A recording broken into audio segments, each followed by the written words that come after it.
नमस्ते। गायत्री मंत्र एक साथ। ओम भूर्भुवः स्वः तत्सवितुर्वरेण्यं भर्गो देवस्य धीमहि धियो यो नः प्रचोदयात्। ॐ शान्ताकारं भुजगशयनं पद्मनाभं सुरेशं विश्वाधारं गगनसदृशं मेघवर्णं शुभांगं लक्ष्मीकान्तं कमलनयनं योगिभिर्ध्यानगम्यं वन्दे विष्णुं भवभयहरं सर्वलोकैकनाथम्। ॐ यं ब्रह्मा वरुणेन्द्ररुद्रमरुतः स्तुवन्ति दिव्यैः स्तवैः वेदैः साङ्गपदक्रमोपनिषदैः गायन्ति यं सामगाः। ध्यानावस्थिततद्गतेन मनसा पश्यन्ति यं योगिनो यस्यान्तं न विदुः सुरासुरगणाः। देवाय तस्मै नमः, देवाय तस्मै नमः। गीता माता ऑनलाइन कक्षा में आप सभी का स्वागत है। अभी तक की कक्षा में हमने जो है पिछली कक्षा में हमारे जो 16 जो है श्लोक हो गए थे। आगे इसके आगे पढ़ना है।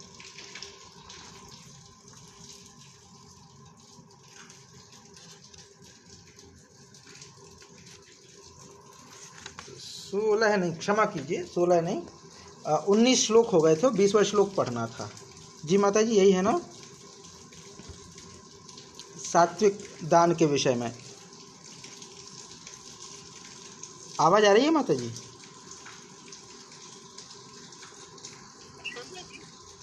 जी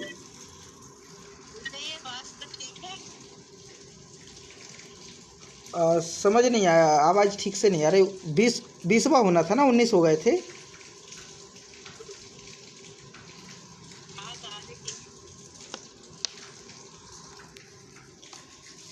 जी आवाज़ आ रही है ना ठीक से?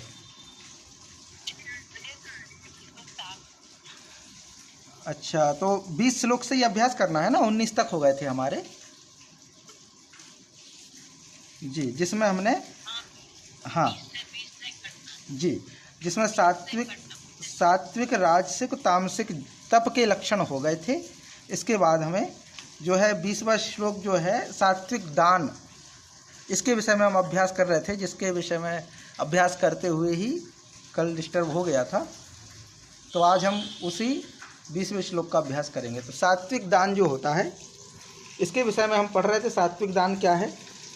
तो ये है कि दातव्यमिति यद दानम दीयते नुपकारिणे देशे काले च पात्रे च तद्दानम सात्विकम स्मृतम। तो कहते दातव्यम, दातव्यम माने दान देना ही कर्तव्य है जिसका, ऐसा। इति माने ऐसे भाव से, माने दान देना ही मेरा कर्तव्य है, ऐसे भाव से।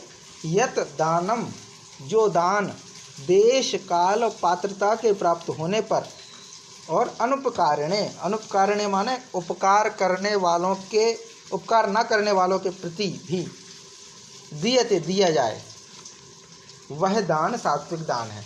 माने सात्विक दान के विषय में कहा गया है कि सात्विक दान होता है जिसमें दान देना ही कर्तव्य है, ऐसी भावना हो। माने दान देने की भावना ऐसी होनी चाहिए कि हमारा कर्तव्य है ये, हम कोई एहसान नहीं कर रहे हैं। और दान देने से पहले भाव हो कि देश काल और पात्रता के अनुसार दान जो दिया जाता है वो देश के स्थिति जो है, यानी देश परिस्थिति क्या है, काल माने समय का स्थिति कैसी है, उसके अनुसार दान दिया जाता है। और पात्रता के अनुरूप, पात्रता मतलब हम कौन सी चीज़ किसको दे रहे हैं और उसकी क्या योग्यता है। योग्यता से मतलब वो दान के योग्य है अथवा नहीं, दान के योग्य है अथवा नहीं, उसका ध्यान रखना चाहिए। जैसे हमने पुस्तकें दान किए करने हैं, पुस्तक हमें दान करने हैं, लेकिन हमने पुस्तकें ऐसे व्यक्ति को देना चुना है जो पढ़ लिख के ही नहीं जानता, जिसको ज्ञान ही नहीं है पढ़ने लिखने का। तो क्या उस ज्ञान दान जो हमने किया, पुस्तक दान किया, उसका कोई महत्व होगा? उसके लिए कोई महत्व नहीं। तो पात्रता देख करके दान दिया जाना चाहिए, ये पात्रता का विषय है इसमें। तो दातव्यम इति यद दानम दीयते अनुपकारणे। अब अनुपकारणे का मतलब क्या है? अगर हम दान देते हैं तो उपकार अनुपकार का भाव नहीं होना चाहिए कि किसने हमारे ऊपर उपकार किया हो तो हम भी उसके ऊपर उपकार करके दान दें, और किसने जो है हमारे साथ गलत व्यवहार किया है तो हम उसका उपकार ना करें, उसके प्रति कोई उपकार ना करें। ये जो भाव हैं जहाँ पर, वहाँ दान नहीं होता। तो दान के लिए ये ध्यान रखा जाता है कि हम उपकार की भावना ना रखें कि हम किसी पर कोई उपकार कर रहे हैं या हम किसी पर कोई एहसान कर रहे हैं। तो दीयते फिर अनुपकार, उपकार ना करने वालों के प्रति, माने जिन्होंने हमारे प्रति कोई उपकार ना किया हो। अगर हमारे प्रति किसी ने कोई उपकार किया है, हम उसके प्रति उपकार करें, तो व्यापार के भाव होते हैं। ये दान का भाव यहाँ पे नहीं है। दान का भाव होता है, उसमें ये नहीं देखा जाता है कि हम जिसको ये दे रहे हैं उससे हमें कुछ चाहिए है। तो ये जो दान होगा वो सात्विक दान होगा, जिसमें नाम कमाने की इच्छा ना हो, जिसमें कोई सम्मान की इच्छा ना हो, जिसमें हमें कुछ मिले ऐसी भावना ना हो। वह दान जो है सात्विक दान की श्रेणी में आता है। तो दातव्यम इति यद दानम, दातव्य माने दान देना ही मेरा कर्तव्य है, ऐसा जो भाव रख कर के दान दिया जाता है। जो दान देश यानी स्थान और काल माने परिस्थिति को देख करके प्लस पात्रता को देख करके जो दिया जाता है, वह दान सात्विक दान माना जाता है। वह दान जो है वो सात्विक है। तो इसका हम पाठ करेंगे कि दातव्यमिति यद्दानम दीयतेनुपकारिणे देशे काले च पात्रे च तद्दानं सात्विकं स्मृतं दातव्यमिति यद्दानं दीयतेनुपकारिणे देशे काले च पात्रे च तद्दानं सात्विकं स्मृतं। जी माता जी, इसका पाठ कीजिए।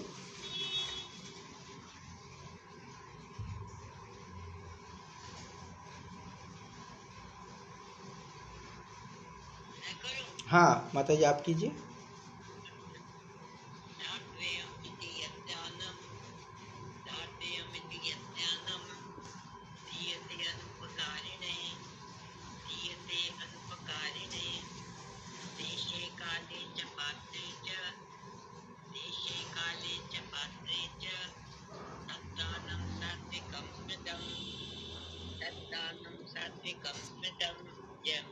जय माँ। ये सात्विक दान है। सात्विक दान के बाद आता है राजसिक दान। तो राजसिक दान का मतलब क्या है? तो इसमें ये कहा गया है कि यत्तु प्रत्युपकारार्थम फलम उद्दिश्य वा पुनः दीयते च परिक्लिष्टम तद्दानं राजसं स्मृतम। तो यत्तु प्रत्युपकारार्थम फलम उद्दिश्य वा पुनः दीयते च परिक्लिष्टम तद्दानं राजसं स्मृतम। तो इसका मतलब है कि यत्तु, तु माने किंतु, यत माने जो, परिक्लिष्टम क्लेश पूर्वक दिया जाए। क्लेश का मतलब क्या है? जैसे वर्तमान में जो चलता है ना, ज़बरदस्ती दिया जाए, चंदा है, कुछ और हफ्ता वगैरह मांगा जाए, तो वो क्या है? तो वो जो है ज़बरदस्ती दिया जाने वाला है, क्लेश पूर्वक, हमारा मन नहीं है पर दिया जाता है। जैसे अभी नवरात्रि आती हैं, झांकियाँ लगाते हैं, तो उसमें क्या करते हैं, 20 जगह झांकियाँ लगाई गई और सब हमारे परिचित के हैं, तो सब कहेंगे कि हमारे यहाँ दो, हमारे यहाँ दो।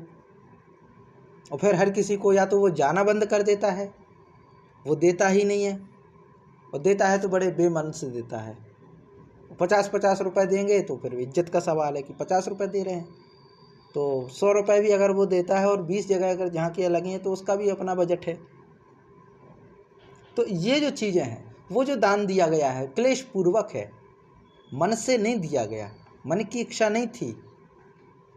या फिर दूसरा एक दृष्टिकोण देखने को मिलता है कि हमारे यहाँ पर शादी ब्याह में जहाँ हमने देखा कि पंडित जी को बुला लिया है, अब वो लगे हैं मूल भाव करने के लिए कि आगे के मंत्र तब पढ़े जाएंगे जब हमारी दक्षिणा दोगे आप। तो वो जो दान है वो दान नहीं, हालांकि वो दक्षिणा में अंतर है।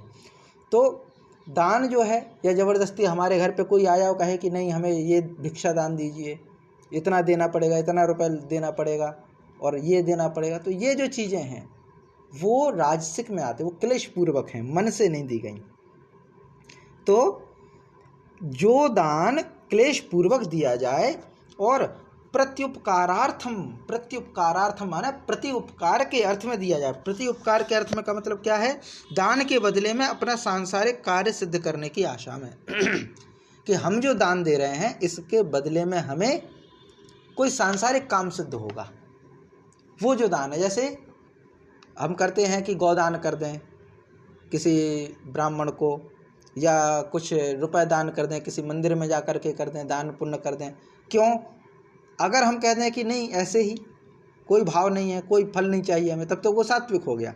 लेकिन जब हम ये कामना रखते हैं कि इसके उपकार में हमें कुछ दूसरा मिलेगा, हम ये दान कर रहे हैं तो इसमें हमें सांसारिक कुछ और मिल जाएगा, हम गाय को रोटी दे रहे हैं तो इसके बदले में हमें जो है नौकरी मिल जाएगी, या शादी ब्याह हो जाएंगे, या हमारे सिर में जो बड़े बड़े जो दोष लगे हुए हैं ज्योतिष के आधार पर वो दूर हो जाएंगे। तो वो जो दिया जाने वाला दान है वो राजसिक दान की श्रेणी में आएगा।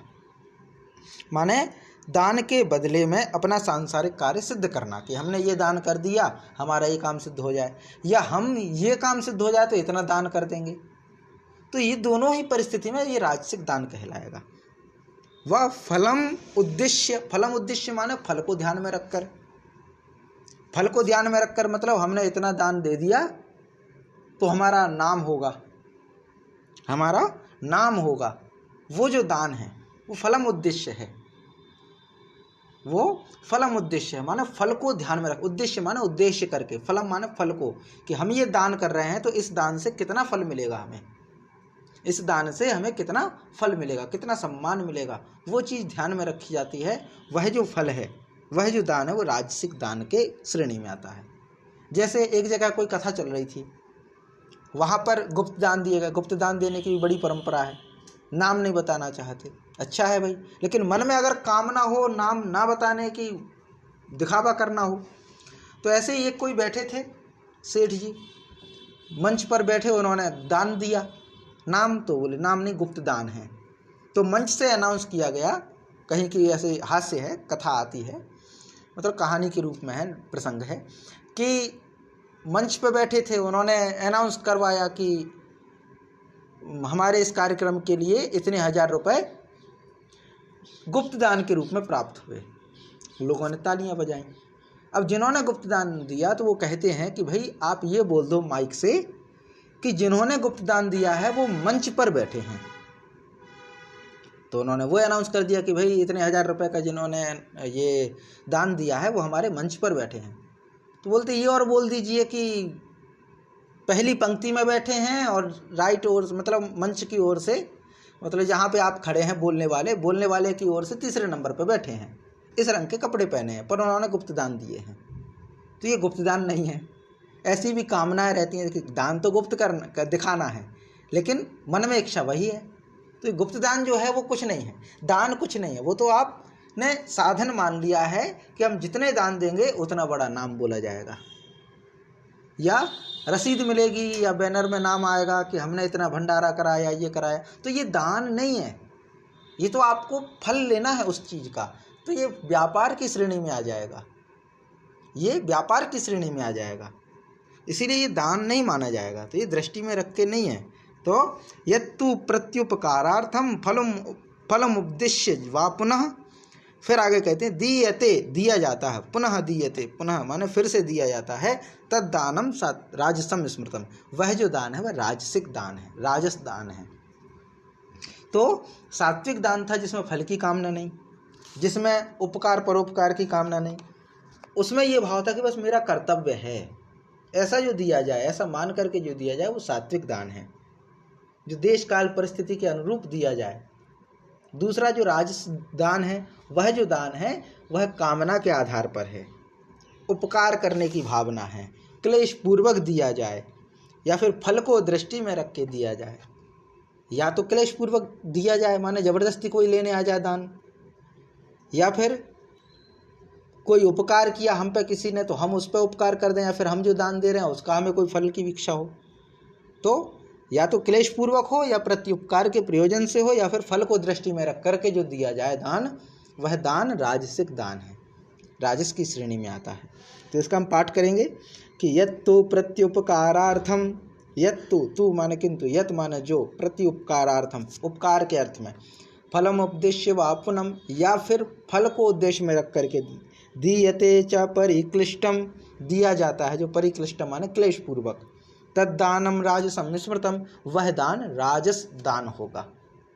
तो यत्तु प्रत्युपकारार्थम फलम उद्देश्य वा पुनः दीयते च परिक्लिष्टम तद्दानम राजस स्मृतम, यत्तु प्रत्युपकारार्थम फलम उद्देश्य वा पुनः दीयते च परिक्लिष्टम तद्दानम राजसं स्मृतम, तद्दानम राजसं स्मृतम।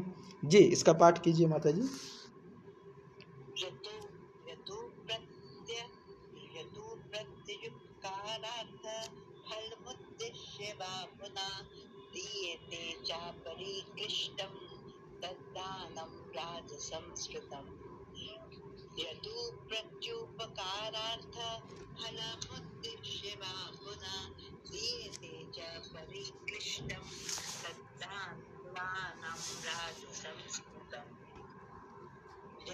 जय माँ। इसके बाद तामसिक जो दान है, तामस दान है, इसके क्या लक्षण हैं?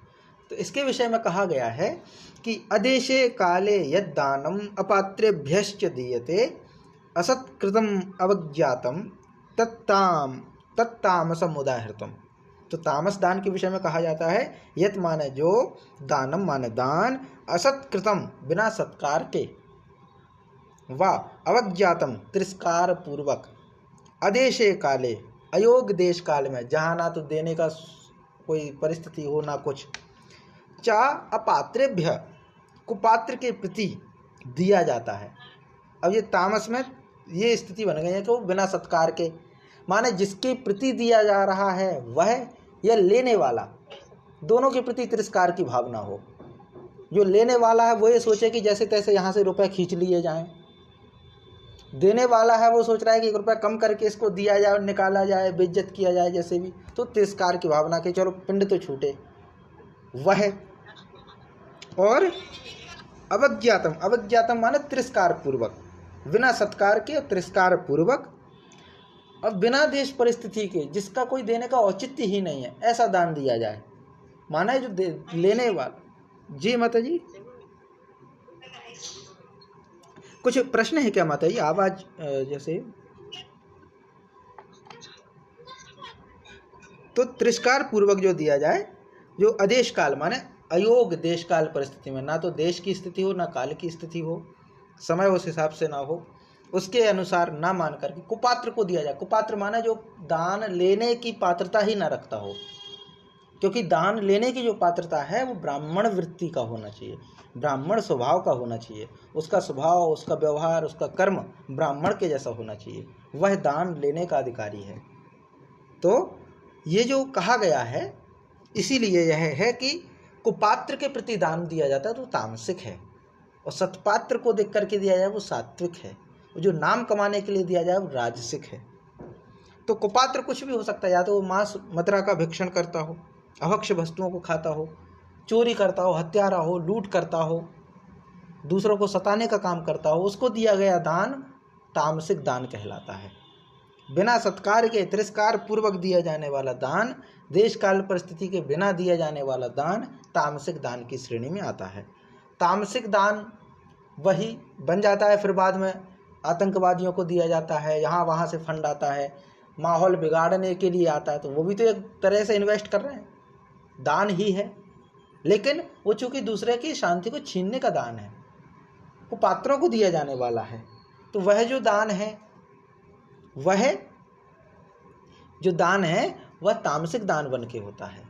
तो राक्षसों के प्रति दिया जाने वाला, शत्रुओं के प्रति दिया जाने वाला, उनके स्वभाव को बढ़ाने जाने वाला जो दान है, सात्विकता को न छोड़ करके शत्रुता की वृत्ति को बढ़ाया जाए, समाज में माहौल बिगाड़ा जाए, लूटपाट हत्या आदि बढ़ाई जाए, ऐसे लोगों को दिया जाने वाला जो दान है वह तामसिक दान की श्रेणी में आता है। तो दान देने से पहले पात्रता सिद्ध कर लेनी चाहिए। और भारत एक ऐसा देश है जिसने पात्रता सिद्ध कर दी लोगों के सामने, तो दान में कभी कोई कमी नहीं आई, भरपूर दान दिया, दिल खोल के दान दिया। बस पात्रता सिद्ध करने की बात है कि हमारा चरित्र कैसा है, हमारा व्यवहार कैसा, हमारे उद्देश्य कैसे, हमारा विचार कैसा है। जब ये लोग जान जाते हैं तो फिर भरपूर दान मिलता है, वो सात्विक दान होगा। पर हम फ्रॉडगिरी करके, वेश बदल करके लिया जाए जो दान, वो तामसिक दान होगा और वह अपना कर्म दिखाएगा।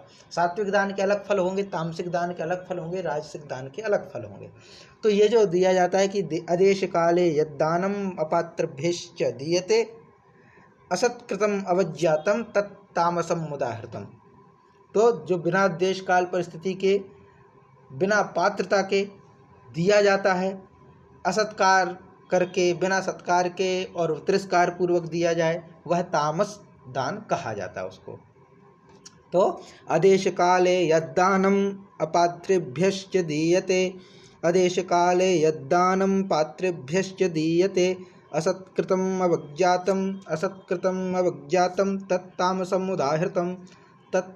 उदाहृतम। आदेश काले यद्दानम अपात्रेभ्यश्च दीयते असत्कृतम अवज्ञातम तत्तामसम उदाहृतम। जी, इसका पाठ कीजिए माता जी।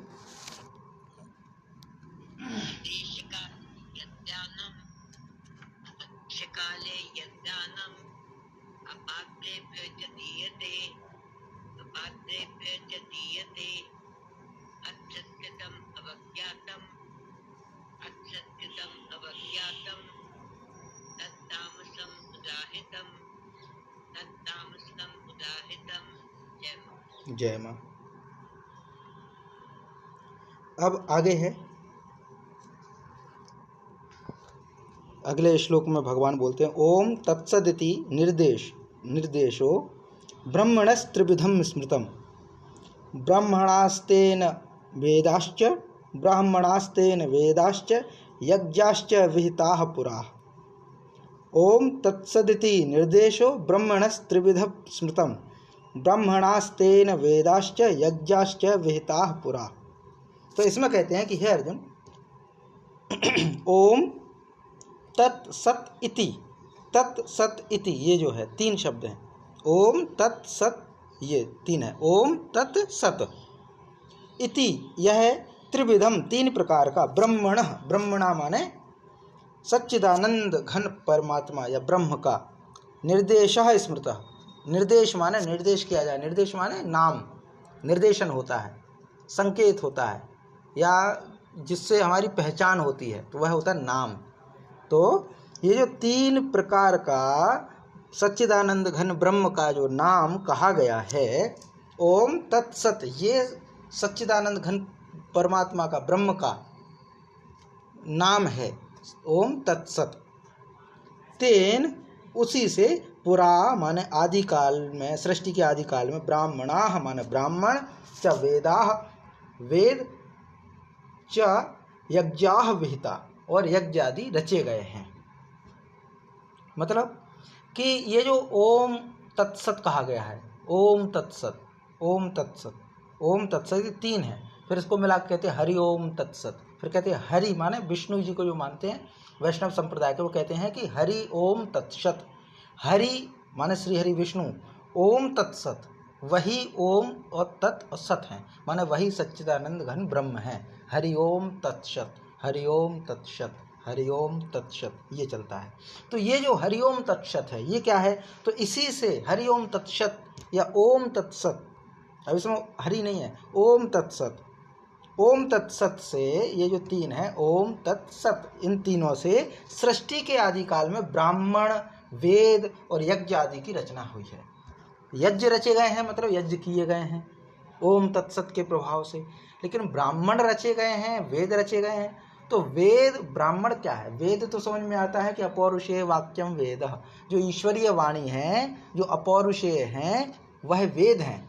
और ऐसा कहा जाता है भारतीय ज्ञान परंपरा में, भारतीय सभ्यता में ये कहा जाता है और माना जाता है कि वेद हैं वो अपौरुषेय हैं, किसी पुरुष के द्वारा नहीं रचे गए हैं, इंसान के द्वारा नहीं रचे गए हैं। और ऋषियों के विषय में कहा गया है कि ऋषियों मंत्र दृष्टारः न तु सृष्टारः, ऋषियों मंत्र दृष्टारः न तु सृष्टारः। ऋषियों ने मंत्रों के दर्शन किए हैं, दृष्टा ऋषि हैं, सृष्टा नहीं है, सृष्टि नहीं की है हमने, उत्पत्ति नहीं की है वेद मंत्रों की, ऐसे ऋषि हैं। तो वेदों को जो कहा जाता है वो अपौरुषेय हैं, लेकिन उनकी सृष्टि कैसे हुई, रचे कैसे? तो कहते हैं कि जो ऋषि हैं जिन्होंने दर्शन किए हैं वेद के, वह ओम तत्सत की स्तुति से ही है, ओम तत्सत के ही प्रभाव से है आदिकाल में। ब्राह्मण क्या है?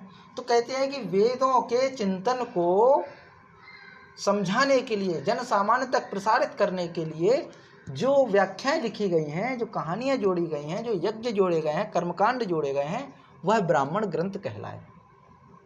तो वेदों को सरलता से लोगों तक पहुंचाने के लिए कहानियों के माध्यम से, आख्यानों के माध्यम से यज्ञ का निर्वचन करना हो, कारण समझाना हो, धार्मिक क्रियाकर्म सिखाना हो, उसके लिए प्रेरित करना हो, इसके लिए ब्राह्मणों की स्थापना की गई। ब्राह्मण माने एक तरह के ग्रंथ हैं, ब्राह्मण ग्रंथ जिसको कहते हैं। उसके बाद फिर ब्राह्मण ग्रंथ के बाद आते हैं आरण्यक। जब ऋषियों को लगा कि समाज में रह करके कुछ चिंतन ठीक से हो नहीं पा रहा है, वेदों का चिंतन ठीक समाज तक पहुंच नहीं पा रहा है, तो जंगल में जाकर के उन्होंने यज्ञ किया, आश्रम बनाए और वहाँ पर रहे ताकि समाज की चहल पहल उनको डिस्टर्ब ना करे। इसीलिए अरण्य में रह करके, जंगल में रह करके जो चिंतन किया, वह चिंतन जो प्राप्त हुआ, वह जो दर्शन प्राप्त हुआ, वह कहलाए आरण्यक। अरण्ये भवम इति आरण्यकम, जो अरण्य में उत्पन्न हुए, अरण्य में प्राप्त हुए, अरण्य अर्थात जंगल, जंगल में जो प्राप्त हुए वह आरण्यक कहलाए। और फिर जब ये चिंतन और आगे बढ़ा, और विस्तार हुआ और विस्तार हुआ, और ये वैदिक क्रम चलता रहा, तो अंत में जो निचोड़ प्राप्त हुआ, जो निचोड़ प्राप्त हुआ, तो पहले ब्राह्मण ग्रंथ हो गया, आरण्यक ग्रंथ हो गए, उसके बाद जब सब कुछ हो गया तो अंत में जो आया वह हुआ उपनिषद, जिसको कहा गया वेदांत। वेदांत कहा गया है। वेदांत मतलब वेदों का अंतिम हिस्सा। वेदांत माने वेदों का अंतिम हिस्सा जो है वह वेदांत है, और उसको उपनिषद कहते हैं। और उपनिषद जो है आत्मविद्या और ब्रह्म विद्या के भंडार हैं। उपनिषद साहित्य जो है, उपनिषद साहित्य में पाश्चात्य विद्वानों की बहुत रुचि रही है, बहुत रुचि रही है। और ये इंसान को सभी दुखों से मुक्त करके परमात्मा के चिंतन में आगे बढ़ाते थे। उसी में से उपनिषद ईशोपनिषद है, ईशावासी उपनिषद भी कह देते हैं जिसको। कठोपनिषद है, केनोपनिषद है, बृहदारण्यकोपनिषद है, तैत्तिरीयोपनिषद है, श्वेतासूत्रोपनिषद है, प्रश्नोपनिषद है, मंडूकोपनिषद है, मांडुक्योपनिषद है। ऐसे बहुत सारे उपनिषद हैं। तो उपनिषद मतलब अंतिम, वेदों का अंतिम हिस्सा, जो सत्य के बिल्कुल करीब हो, जो ब्रह्म का दर्शन कराने में आत्मविद्या के जो भंडार हो, वो उपनिषद हैं। तो ये जो ब्राह्मण कहे गए हैं, कहने का मतलब ब्राह्मण हो, वेद हो, वैदिक साहित्य के अंतर्गत ही आते हैं। तो कहते हैं वैदिक साहित्य की जो सृष्टि हुई है, वैदिक साहित्य की जो सृष्टि हुई है, वह ओम तत्सत की कृपा से, महिमा से ही हुए हैं। माने तेन माने उसी के द्वारा, किसके द्वारा? ओम तत्सत, ओम तत्सत के द्वारा ही वेद, ब्राह्मण, उपनिषद, आरण्यक जो भी हैं वह सब रचे गए हैं और यज्ञ भी किए गए हैं। यज्ञ माने परोपकार की भावना से किया जाने वाला कर्म, सत्कर्म जिसको हम कहते हैं। तो ये जो है ओम तत्सत, ऐसे 3 प्रकार के ओम तत्सत, 3 प्रकार के जो नाम हैं वो सच्चिदानंद घन ब्रह्म का नाम है। और इसके द्वारा ही ब्राह्मण, वेद, उपनिषद आदि की सृष्टि हुई है और यज्ञ आदि भी किए गए हैं उसी ब्रह्म के द्वारा। उस ब्रह्म को जो है 3 शब्दों में कहा गया है, ओम तत्सत, ओम तत्सत। पर जिसको लगता है कि वह ओम तत्सत जो है वो हरि है, तो कहते हैं हरि ओम तत्सत, हरि ओम तत्सत। हरि ओम तत्सत। ओम जो है प्रणवाक्षर है, प्रणव जो है ईश्वर का नाम है। ओम इत्येतत् ब्रह्म, एक उपनिषद में सूक्ति आई है, ओम इत्येतत् ब्रह्म, ओम इति एतत् ब्रह्म। ओम इति माने यह, एतत् माने जो है ब्रह्म। ओम इत्येतत् ब्रह्म, ओम इत्येतत्, ओम इति एतत् ब्रह्म। ओम जो है वो ब्रह्म का ही नाम है। तो हरि ओम तत्सत, तत् माने वह, सत माने सत्य का स्वरूप है। तो सच्चिदानंद घन ब्रह्म जो है वह एक ईश्वर है, उसके द्वारा वेद और वैदिक साहित्यों की सृष्टि हुई है, उसी की आज्ञा से, उसी की इच्छा से यज्ञ आदि होते हैं।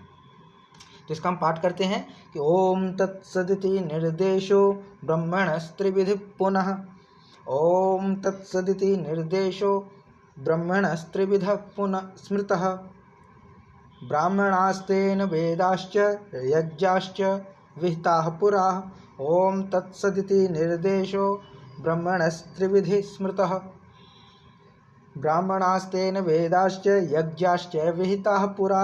ओम तत्सदिति निर्देशो ब्रह्मणस्त्रिविधः स्मृतः। ब्राह्मणास्तेन वेदाश्च यज्ञाश्च विहिताः पुरा। जी, इसका पाठ कीजिए।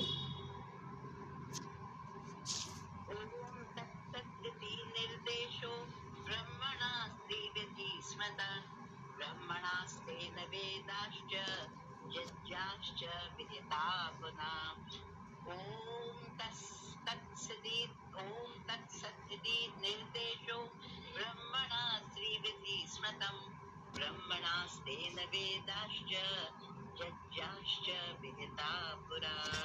ओम जय मां। जय मां। बात पूछनी है जी माता जी। ये ओम का आपने बता दिया, ओम मतलब परम ब्रह्म, तत्सत जी परम ब्रह्म, तत् मतलब वे ही सत्य है। जी जी, परम ब्रह्म वह ही सत्य है। हाँ तत् तत्सत जब बोलते हैं जी, इसका अर्थ क्या यही होता है? हाँ हाँ हाँ, तत् माने होता है वह, संस्कृत में तत् कहते हैं वह, सत ही सत्य है। हाँ, ओम ही सत। सत एक तो हम कह देते सत्य, लेकिन सत एक ऐसा तत्व है जिससे पूरी सृष्टि के निर्माण किया गया, वो सत है।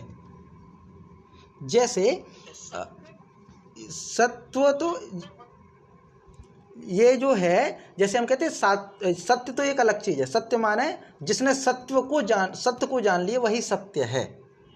सत्य एक अलग चीज है जो परमेश्वर का ही अंश है, जिसके द्वारा सृष्टि निर्मित की गई है। जैसे प्राचीन विद्वानों के मन में, मनीषियों के मन में ये प्रश्न आया कि सृष्टि का मूल कारण क्या है, इस सृष्टि के मूल कारण को खोजा जाए। बहुत ये विषय रहा है, उपनिषदों में इसकी बड़ी व्याख्या की गई है कि इस सृष्टि का मूल तत्व क्या है। तो कहते हैं अणु, अणु से भी बारीक हो तो बोले परमाणु, परमाणु का अंश इससे आया है। तो कहते हैं परमाणु जो है वह सत से ही आया है, वही सत है जो ईश्वर है, वही सत है जिससे पूरी सृष्टि रची गई है। तो सृष्टि का जो मूल कारण है वह सत है, और प्रकृति का सत्व रजस तमस वो अलग है। जी, तो सत माने जो जी सत्य नहीं है, ये सत्य नहीं है, सत्य नहीं है, इस सत्य मतलब मूल कारण। हाँ, प्रकृति की सृष्टि का मूल कारण सत, उसका तत्व जिसको हिंदी हाँ हाँ तत्व, बिल्कुल बिल्कुल बिल्कुल। अब तत्व क्या है? तत्व हम कहते तत्व में भी तत् है। तत्व का अगर संधि विच्छेद किया जाए तो एक तरफ है तत्सत वाला तत्, और सत की जगह कर दिया त्व माने क्या है? उसका गुण। जैसे हम कहते हैं महत्व, महत्ता का गुण हो तो महत्व। गुरुत्व क्या है? तो गुरुता का गुण हो गुरुत्व। तो तत्व का मतलब क्या है? तत् का गुण, तत्व। तत् माने वह परमेश्वर, और उसका जो गुण है वही है तत्व। तत्व शब्द जो है इसका वो है, वो तो हो गया सत्य, सत्य का तो ये हो गया। ओम परम ब्रह्म सत्य मतलब तत्व, वो तत्व माने वो, हाँ वह है, परम ब्रह्म वह ही सत्य है। आप समझ जी, हमेशा रोज बोलते जाते हैं ओम तत्सत, इसका मतलब क्या है? हाँ वही है तत्सद, वही तत् है। वह माने तत् ही सत है, ऐसा जी। तो अब आगे उसी को फिर आगे कहते हैं, ओम की व्याख्या की गई है। अब यहाँ पे ओम की व्याख्या क्या की गई है कि तस्मात् ओम इति उदाहृत्य तस्मादोमित्योदाहृत्य यज्ञदान तपः क्रिया तस्मादोमित्योदाहृत्य यज्ञदान तपः क्रिया प्रवर्तन्ते विधानोक्ता सततं ब्रह्मवादिनाम। अब ये जो है ना ओम तत् सत, इन तीनों की व्याख्या होगी, तो इन तीनों की व्याख्या में हम सबसे पहले ओम जो है, ओमकार जो है, इसकी व्याख्या को पढ़ते हैं। और इसमें हमारा ये जो है 18वां अध्याय हो 17वां अध्याय हो, इसमें जो मूल चीज़ें हैं हम चाह रहे हैं उनको भले धीरे धीरे हो, लक्ष्य तो है कि जल्दी निपटाएं, लेकिन जल्दी ऐसी भी नहीं कि हमारा जो मूल उद्देश्य है वो छूट जाए। तो भले समय और आगे हो जाए, पर इस गीता के जो सार तत्व है, जो महत्व है, उसको हम नहीं छोड़ना चाहते हैं। तो इसीलिए अगर कक्षा भले आगे बढ़े, पर हम चाहेंगे कि इसको धीरे धीरे उसी आनंद में पढ़ा जाए जो अभी तक पढ़ते आ रहे हैं, क्योंकि हमारे पीछे ना तो कोई रूल्स चल रहा है ना रेगुलेशंस हैं, तो हम स्वतंत्र हैं और जब तक श्री कृष्ण जी की इच्छा होगी तब तक कक्षा चलेगी। तो ये जो जितना हो सकेगा हम उसको समझने की कोशिश करेंगे। तो ये ओंकार तत्व है, क्योंकि हम तीनों को पढ़ चुके हैं। ओम की ही महिमा है, मतलब ब्रह्म की ही महिमा है। ओम तत् सत, ये तीन शब्द हैं, तीनों अक्षरों, तीनों तत्वों को, तीनों जो ब्रह्म के स्वरूप हैं, इनको हम समझेंगे। और ये ब्रह्म के नाम हैं। त्रिविधम ब्रह्मणा निर्देशः, तीन प्रकार के ब्रह्म के नाम हैं। ओम ब्रह्म का नाम है, तत् ब्रह्म का नाम है, सत ब्रह्म का नाम है। अब तीनों की व्याख्या कैसे है, तो सबसे पहले ओमकार के लिए कहा गया कि तस्मादोमित्योदाहृत्य यज्ञदान तपः क्रिया प्रवर्तन्ते विधानोक्ता सततं ब्रह्मवादिनाम। तो कहते तस्मात् माने इसीलिए, ब्रह्मवादिनाम का मतलब क्या है, वेद मंत्रों का उच्चारण करने वाले श्रेष्ठ पुरुषों की। ब्रह्मवादी कौन होते हैं? ब्रह्मवादी माने ब्रह्म का वादन करें, ब्रह्म अर्थात ब्रह्म के मुख से निकले हुए कौन, वेद। तो ब्रह्मवादी माने वेदों को पढ़ने वाला। ब्रह्मवादी माने है वाद को माने, जैसे कहते हैं मनुवाद माने मनु के विचारों को अनुपालन करने वाला, मनुवाद। कहते हैं भीमवाद मतलब क्या है, या कहते हैं सत्कार्यवाद है, या हम कहते हैं न्यायवाद है। तो वाद मतलब क्या है? वाद मतलब उनके विचारों को समझ करके उनके अनुसार चलने वाला। तो ब्रह्मवाद जो है, ब्रह्मवादी जो कहा गया है, ब्रह्मवादी कौन है? जैसे एक उदारवादी है, उग्रवादी है, वैसे ही ब्रह्मवादी कौन है? जो ब्रह्म के अनुसार चले, ब्रह्म के विचारों को माने। अब ब्रह्म के विचार कैसे पता चलेंगे? तो ब्रह्म के विचार कहाँ है? तो कहें वेदों में, क्योंकि ब्रह्म के मुख से निकले गए वेद हैं, ब्रह्मा जी के मुख से निकले हुए वेद हैं। इसीलिए ब्रह्मा जी के द्वारा कहे गए विचारों का वेदों को पढ़ने वाला, मानने वाला जो है वो है ब्रह्मवादी। और ब्रह्मवादी नाम माने ब्रह्मवादियों का कौन? तो ब्रह्मवादी माने वेद मंत्रों का उच्चारण करने वाला जो पुरुष है उसका। ब्रह्म माने वेद मंत्रों, और वादी माने है उनका उच्चारण करने वाला पुरुष। वे ब्रह्मवादी तो वही होगा ना, ब्रह्मवाद। अब जैसे कहते हैं ब्रह्मवादिनी का मतलब क्या है? वेदों का उच्चारण करने वाली महिलाएं, वो ब्रह्मवादिनी कहलाई। तो ब्रह्मवादी और ब्रह्मवादिनी। तो ब्रह्मवादी नाम, अब यहाँ पे है षष्ठी विभक्ति का बहुवचन, अगर व्याकरण की दृष्टि से देखा जाए तो ब्रह्म माने वेदों के मंत्रों का उच्चारण करने वाले पुरुषों का ब्रह्मवादी नाम का अर्थ इतना हुआ। ब्रह्म माने वेद मंत्र, वादी नाम माने उच्चारण करने वालों का वादी नाम। तो ब्रह्मवादी नाम माने वेद मंत्रों को उच्चारण करने वाले जो पुरुष हैं उनका विधानोक्ता माने शास्त्र विधि से नियत। ऐसे कोई ब्रह्मवादी जो वेद मंत्रों को पढ़ते हैं, ऐसे ब्रह्मवादी विधानोक्ता माने विधानों में कहे गए, शास्त्रों में कहे गए क्या? यज्ञ दान तप क्रिया। यज्ञ करना, दान और तप रूपी क्रियाएं जो की जाती हैं, सततम माने सदा, ओम इति उदाहृत्य प्रवर्तन्ते, ओम इस परमात्मा के नाम को उच्चारण करने से ही आरंभ होती हैं। ये ओम की महिमा है। तो पूरा कहने का मतलब क्या है? अगर एक लाइन में कहें तो एक लाइन ये होती है कि जितने भी धार्मिक यज्ञ दान तप जो भी किए जाते हैं वो ओम को ही बोल करके किए जाते हैं, ओम नाम को लेकर के ही किया जाता है, ओम नाम लेकर के ही किया जाता है। तो ओम क्या है? परमेश्वर का एक नाम है। तत् क्या है? परमेश्वर का दूसरा नाम है। सत क्या है? परमेश्वर का दूसरा नाम, तीसरा नाम है। तो परमेश्वर के ही नाम है। तो हम कहते हैं हरि ओम। तो अब इसका मतलब क्या हुआ? हरि ओम। हरि ओम, हरि माने श्री विष्णु, ओम माने ब्रह्म है, विष्णु ही ब्रह्म है। ब्रह्म मतलब ब्रह्मा नहीं, ब्रह्म मतलब सृष्टि का आदि कारण, जिसने पूरी सृष्टि को रचा है। जब हमारी सृष्टि को रचा है तो वो तो ब्रह्मा जी, लेकिन पूरे ब्रह्मा विष्णु महेश को भी जिसने रचा है वो परब्रह्म है। तो कहते हैं हरि ओम या ओम नमः शिवाय। अब इसमें क्या है? तो शैव संप्रदाय के जो हैं वह क्या मानेंगे? तो कहेंगे ओम नमः शिवाय। तो ऐसे शिव को नमन है, नमस्कार है जो ब्रह्म है। ओम माने ब्रह्म, ओम का प्रथम नाम है ब्रह्म। गायत्री मंत्र बोले ओम भूर्भुवः स्वः तत्सवितुर्वरेण्यं भर्गो देवस्य धीमहि धियो यो न प्रचोदयात्। या फिर कोई क्रिया करें या दान करें या अन्य क्रियाएं करें, यज्ञ करें, इन सब में, सभी कर्मों में सबसे पहले ओम बोला जाता है, क्योंकि ओम परमेश्वर का नाम है।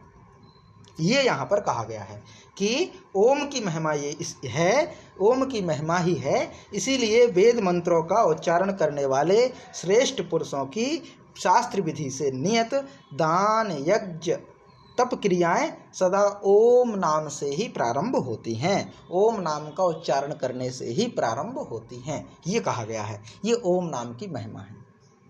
लेकिन कोई भले सुबह शाम रात दिन ओम जपे, ओम जपे, लेकिन जरूरी नहीं है वह ओम की महिमा को जानता हो। आवश्यक नहीं वो ओम की महिमा को जानता हो, नहीं जानते, क्योंकि जिसके सामने जो चीज़ ज़्यादा मिल जाती है जरूरी नहीं वो जानता हो, प्रभाव खत्म होता है उस चीज़ का। जैसे ये कहानी शायद आपने पूर्व में भी सुन रखी है, लेकिन ये ओम की महिमा को बहुत अच्छे से बतलाने में सहायक है। कि एक शिष्य था, व्यक्ति था, शिष्य तो बाद में बना। उसको मन में ये था कि मैं कुछ ऐसा मंत्र जानना चाहता हूँ जिससे दुनिया के बड़े बड़े खजाने खुल जाएं और मैं बड़ा सुखी आदमी बन जाऊँ, सुख को प्राप्त कर सकूँ, मैं शांति को प्राप्त कर सकूँ। बड़ा गोपनीय मंत्र मुझे जानना है जो हर कोई ना जानता हो, बड़ा अमीर बन जाऊँ मैं। तो वह गया एक गुरुजी के पास। गुरुजी से कहता है, गुरुजी क्या आपको पता है कि ऐसा कोई मंत्र है जिसको जान लेने के बाद मैं सबसे ज़्यादा धनवान बन जाऊँ, सारे रहस्यों को जान जाऊँ मैं और परम ज्ञानी हो जाऊँ, ऐसा कोई मंत्र है क्या? तो गुरुजी ने कहा हाँ है। तो बोले मुझे दीजिए। तो बोले पहले सेवा करो यहाँ पे। तो सेवा करना शुरू किया।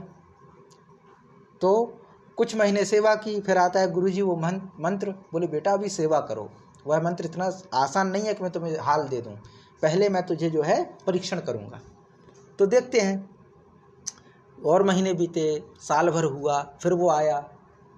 तो गुरुजी ने फिर टाल दिया कि अभी और सेवा करो, और सेवा करो।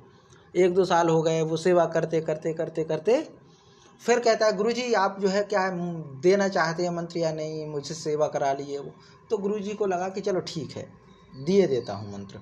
तो उन्होंने उनको कान में मंत्र बोल दिया ओम, और कह दिया ये बड़ा गोपनीय मंत्र है, इसके महत्व को हर कोई नहीं जानता, इसको हर कोई नहीं जानता, इसकी महिमा हर किसी को पता नहीं है, गोपनीय मंत्र है, हर किसी को बताना मत, सिद्धि कर लो।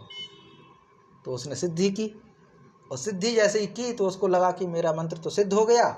अब वो निकलता है समाज में, वो कहता है उसने तो सिद्ध कर लिया उस मंत्र को, ओम को सिद्ध कर लिया। अब जैसे ही समाज में निकलता है तो देखता है बड़े बड़े साधु संत निकल रहे हैं, तो सामान्य व्यक्ति भी करते हैं हरिओम पंडित जी। अब ये सुनता है ओम, मुझे तो मेरे गुरु ने कहा है कि ये मंत्र तो बड़ा गोपनीय है, लेकिन ये तो यहाँ भी ओम बोल रहे हैं। फिर आगे बढ़ता है तो देखते हैं भिक्षाम देहि, तो भिख मांगते भिखारी, तो कहते हैं हरिओम तत्सत भिक्षाम देहि, तो कहता है दो। इनको भी पता है ओम का महत्व, मेरे आचार्य ने कहा तो ये तो रहस्य है, लेकिन इनको तो सबको पता है। बाहर आता है तो और कहीं कोई ओम नमः शिवाय बोले, ओम बोले, यहाँ ओम हरिओम बोले। तो अब इसके मन में आ गई बात कि गुरुजी ने तो मेरे साथ छल किया, मुझसे एक रहस्यमय मंत्र का नाम दे करके एक ऐसा मंत्र पकड़ा दिया जो सब कोई जानता है, इसका क्या असर होगा। गुरुजी के पास पहुंच गए, गुरुजी आपने तो कहा था कि बड़ा गोपनीय मंत्र है, पर ये तो जो है जन सुलभ है, हर कोई जानता है इस चीज़ को, तो फिर ये कैसे रहस्यमय हो गया। तो गुरुजी कुछ कहते नहीं और उसको एक पत्थर पकड़ा देते, बोले ये जाओ इसकी कीमत जान के आना, पर बेचना मत। अब वो जाता है कीमत जानने के लिए, कीमत जानने के लिए जाता है तो सब्जी वाले के पास जाता है। सब्जी वाला कहता है कि ये मेरे 1 किलो के बाँट के बराबर है, तो इसके बदले में तुम चाहो तो मैं कुछ सब्जियां दे दूंगा, ये मेरे सब्जियां तौलने के काम में आएगा। दूसरे जाता है तो कपड़े की दुकान पे, तो कपड़ा वाला कहता है मैं इसका क्या करूंगा। फिर जाता किसी लोहार के पास, बोले मेरे मतलब का तो ये है नहीं, मैं तो इससे लोहा भी नहीं पीट सकता, मेरे कोई मतलब का नहीं है। फिर ऐसे होते करते सभी दुकानदारों के पास जाता है, सब जाकर के पंडित जी के पास जाता है, कहते हैं मैं क्या करूँगा, मंदिर में रख दूंगा, पूजन होने लगेगा, इससे ज़्यादा मैं इसका नहीं जानता। जब वो जाता है घूमते फिरते, वो सोचता है कि फिर किसी जौहरी के पास भी जाएं। जैसे वो जौहरी के पास जाता है तो जौहरी कहता है कि इस धातु की कीमत इतनी है कि शायद इस पूरे शहर में कोई इसकी कीमत दे पाए, इस पर भी संदेह है। इसको खरीदने की क्षमता बड़े बड़े राजाओं में नहीं है, इतना कीमती है ये। आपके गुरुजी को जरूर किसी बड़े सम्राट नहीं दिया होगा। तो इसका आश्चर्य का ठिकाना ना रहा कि इतना कीमती पत्थर, और किसी को तो ये सब्जी के बराबर लगा, किसी को जो है बेकार लगा, किसी को मंदिर में रखने लायक लगा। एक गणिका के पास भी गया था तो गणिका ने कहा था कि मैं तो इससे पैर का मैल छुटाऊंगी, पर ये तो इतना कीमती है, हर किसी को नहीं पता।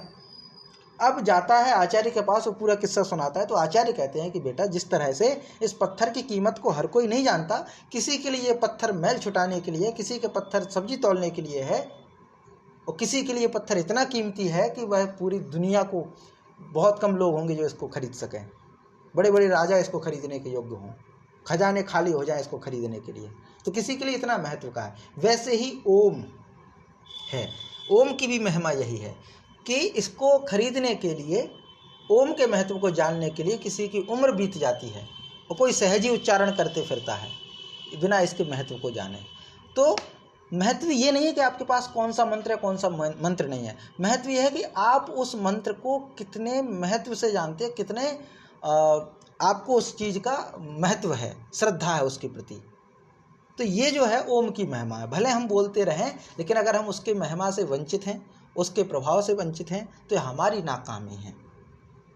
इस धरती पर बड़े बड़े महापुरुष आए, आकर के चले गए, उस समय रहने वाले लोगों को उनकी कीमत का पता न चला। आज हम उनकी कीमत को जानते हैं। भगवान श्री राम जब उस समय आए थे तो कैकई जैसी महिला ने उनके साथ दुर्व्यवहार किया, भले किसी मोहवश ही किया हो, पर दुर्व्यवहार किया। रावण जैसे महाज्ञानी ने जिसके साथ दुर्व्यवहार किया, वह व्यक्ति उस समय रहे। हर किसी को तो नहीं लगा, लेकिन एक भक्त भी थे हनुमान, जिन्होंने अपना सर्वस्व उनके चरणों में अर्पित कर दिया। समर्थ गुरु रामदास थे, उनके आसपास बहुत सारे लोग रहे होंगे, किसी ने उनको परेशान किया, किसी ने उनको लाह न दिया, लेकिन एक व्यक्ति भी था, एक वीर था, वीर शिवाजी, जिन्होंने अपना सर्वस्व उनके चरणों में अर्पित कर दिया था, समर्थ गुरु रामदास के चरणों में। तो पहचानना बड़ी चीज़ होती है। कहते हैं ना, समाज में चलता है कि हीरे को पहचानना बड़ा मुश्किल होता है। तो ये जो है ओम की महिमा है, इतना आसान नहीं है। इसको कहते हैं तस्माद ओमित्य उदाहृत्य। ये जो ओम है इसके विषय में कहा गया है, यज्ञ दानस्तप क्रिया प्रवर्तन्ते विधानोक्ता सत्यम ब्रह्मवादी नाम। तो ये जो ओम है, इसको ब्रह्मवादी लोग, ब्रह्म को जानने वाले या वेदों का उच्चारण करने वाले, वेद मंत्रों का उच्चारण करने वाले जो लोग शास्त्रोक्त काम करते हैं, शास्त्र में बताए गए विधि विधान के अनुसार जो यज्ञ करते हैं, दान करते हैं, कोई भी क्रिया करते हैं, सबसे पहले ओम नाम का उच्चारण करते हैं। ये ओम की व्याख्या है। तो तस्माद ओमित्योदाहृत्य यज्ञ दान तप क्रिया प्रवर्तन्ते विधानोक्ता सततं ब्रह्मवादिनां तस्मादोम्योदाहृत्य यज्ञदानस्तपक्रिया प्रवर्तन्ते विधानोक्ता सततं ब्रह्मवादिनां। जी, इसका पाठ कीजिए माता जी।